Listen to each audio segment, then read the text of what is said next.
Եվ ուզում եմ նաև խոսել այն մասին, թե ինչն է արվել վատ իմ կարծիքով եւ իմ տպավորությամբ,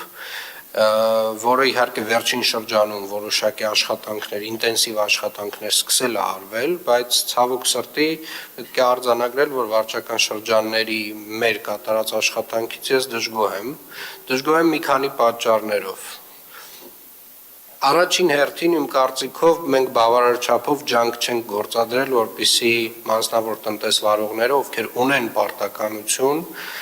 իրենց դիմացի հատվածներում ձնամաքրման աշխատանքներ իրականացնելու համար այդ աշխատանքների մասին տեղեկացված լինեն։ Ինչի չենք կատարել, ինչն է հիմքը, որ կարող եմ սա պնդել, որովհետև մենք ունենք վարչական շրջաններ, ովքեր որ բացարձակապես որևէ վարչական տուգանք այս հոդվածով չեն գրել այս շրջանում։ Դրանք 4-5-ն են։ Եվ չկա դրան բացատրություն։ Կիևյան փողոցից 2 օր առաջ եղբորս հետ դուրս եմ գալիս իրենց շքամուտքից, այդտեղի խանութի տերը մաքրում է դիմացի հատվածը եւ ինձ ասում է ինձ սրա համար փող պետք է տաք։ Այսինքն այդ մարդը չգիտի, որ ինքը պարտավոր է դա անել։ Ավականու որոշմամբ մասնավոր տնտեսվարողները, ովքեր որ առաջնային գծում ունեն օբյեկտներ, հասարակական տարածքներ, բիզնես, իրենք պարտավոր են այս ձնամաքրման աշխատանքներին մասնակցել։ Պարտավոր են նաև համատիրությունները։ Սա մեկ։ Եվ այն վարչական շրջանները, ովքեր որ չգիտեմ ինչ պատճառով եւ ինչ բացատրությամբ եւ ինչ հիմնավորմամբ այս վարչական տուգանքները չեն գրել, իրականում պետքա բացատրեն եւ հիմնավորեն, որովհետեւ ինձ մոտ մեծ հարց է առաջանում։ Երկրորդը, հունվարի 1-ից 3-ը, եթե ոչ 31-ից, մեր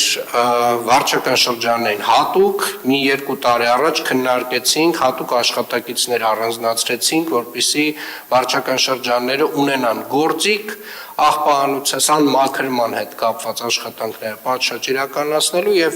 նմանատիպ դեպքերում մայթեր, բակեր եւ մնացյալ այլ տեղերում, երբ որ ձյուն է գալիս, ունենան այդ ներուժը որոշ չափով աշխատացնեն այդ մարդկանց, որպեսզի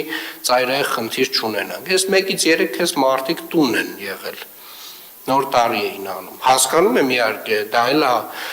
մոտեցում, բայց այն մոտեցումը չի, որի մասին ես խոսել եմ տարվա վերջին։ Ես հատուկ շեշտել եմ, հարգելի գործընկերներ, որ մենք ունենք ձյուն, դեռ դեկտեմբերի վերջին եմ խոսել դրա մասին։ Եվ պետք է աշխատենք 24/7 ռեժիմով, ինչպես աշխատել է ԵԱՍՄ հիմնարկը։ Սա 2 եւ 3 հարգելի գործընկերներ, դուք ունեք մոտավորապես հանրագումարով 300 աշխատակիցներ, ովքեր որ պետք է զբաղված լինեն տարատեսակ վարչական խախտումներ արձանագրելով, եւ այդ արձանագրությունների թվերը, երբ որ ես հանում եմ, ձեր 300 աշխատակիցների, համեմատում եմ օրինակ նույն հասարակական կարգի կամ քաղաքաշինության եւ հողի վերահսկողության աշխատակիցների քանակը, այսինքն մարդ վարչական իրավախախտման արձանագրություն խայտառակ թվեր են դուրս գալիս։ Ուղղակի խայտառակ թվեր են դուրս գալիս։ Եվ ես հասկանում եմ, որ այդտեղ ունենք լուրջ փոփոխությունների կարիք, որը շուտով կքննարկենք անպայմանորեն։ Այսինքն մոտավորապես, չգիտեմ ինչ ասեմ,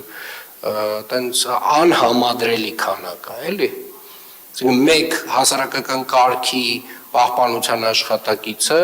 միջինացված, ասենք անգամներով, տասնյակ անգամներով ավել վարչական իրավախախտումը արձանագրում, քան մեր վարչական շրջանի համապատասխան նույն աշխատակիցը։ Լավ մարդ դուրս գալը լավ բան չի։ Այդ վարչական տուգանքները հենց այնպես չեն գրվում։ Այդ վարչական տուգանքը նրա համար է, որ այդ խանութի տերը իմանա, որ դա իր պատասխանատվությունն է։ Այդ վարչական տուգանքը դրա համար է։ Որովհետև ինքը պարտավոր չի այս գործակարգ հավաքականը լսել, բայց ինքը պարտավոր է ավականու որոշումը կատարել։ Պարոն Կարոյան, ինձ թվում է մենք տեխնիկայի հավելյալ կարիք այնուամենայնիվ ունենալու ենք, խնդրում եմ մի հատ գույքագրել վերջնական ինչ քանակ ինչ ծավալի տեխնիկա է մեզ պետք, ունիվերսալ տեխնիկա հավելյալ, որը որ կսպասարկի մեր վարչական բոլոր շրջանները նմանատիպ դեպքերում, բայց նաև կիրականացնի սանմաքրման աշխատանքներ։